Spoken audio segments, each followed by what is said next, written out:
all questions are answered, right?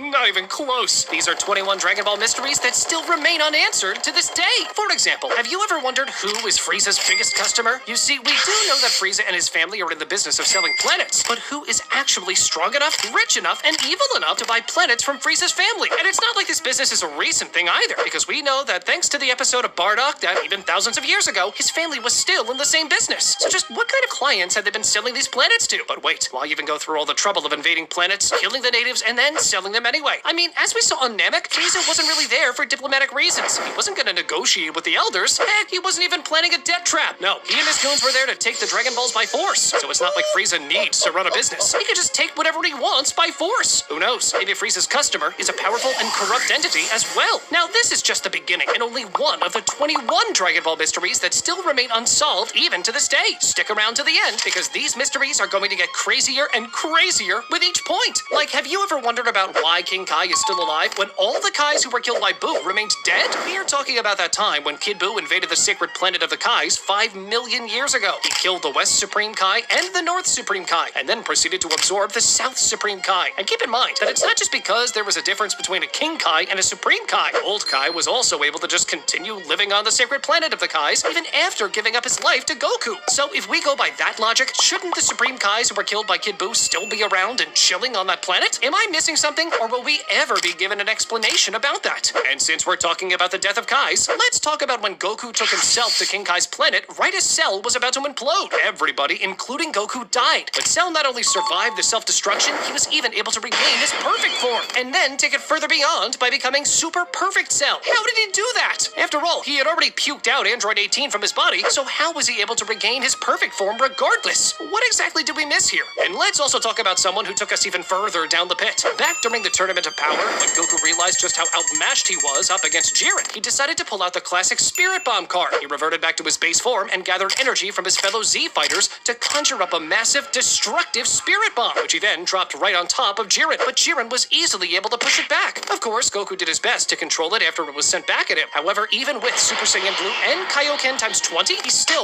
lost the struggle. The Spirit Bomb imploded and took Goku with it. Basically, the same thing that happened to Cell now happened to Goku. But we all know how that ended, right? Even after Zeno himself thought that he was gone, Goku not only came out alive, he also awakened the Ultra Instinct. How did that happen? Are we still missing a crucial piece of information about the legendary Ultra Instinct? And speaking of the Tournament of Power, what the hell is up with angels? When Universe 9 lost and it got itself erased out of existence, the angel of this universe literally smiled. No, it wasn't just a smile, it was a grin. Which begs the question, are the angels really just personal attendants of the destroyers? Or is there more to them? What if they're actually planning a coup together with their father, the Grand Priest? What if their ultimate goal is to drag Zeno down from his throne? We just don't know yet. And what's up with Zeno anyway? Yes, he is the Omni King, but why did he erase 6 universes out of existence? As we learned from Whis, there used to be 18 universes until 6 of them literally got deleted by Zeno. Why though? Disregarding it as childish doesn't make sense either, because Zeno always has the Grand Priest by his side. There has to be a reason why 6 whole universes got deleted, right? Also, do you think that when Android 17 used the Super Dragon Balls to bring back all of the erased universes, the 6 universes which were erased a long time ago were also brought back? Again, we have no clue about that just yet. By the way, if the Super Dragon Balls are powerful enough to bring back entire universes into existence, what do you think about their creator, the Dragon God Zalama?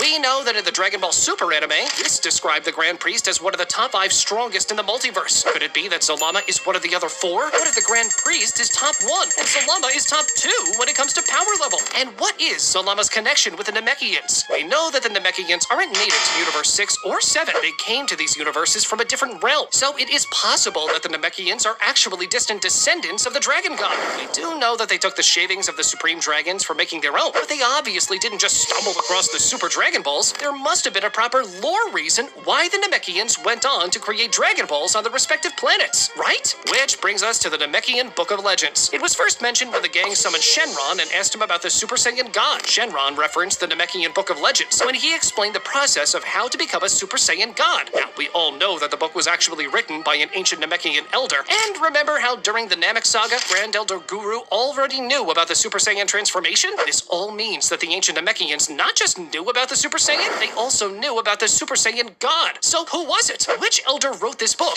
And which other secrets can we expect to find in it? I say there's going to be a pretty unexpected lore drop whenever the Namekian Book of Legends is brought up again. Even though the previous point bothers me more than what most people people think. The next one is even worse for me. You see, if we go back to the Super Saiyan God transformation, we know that Goku was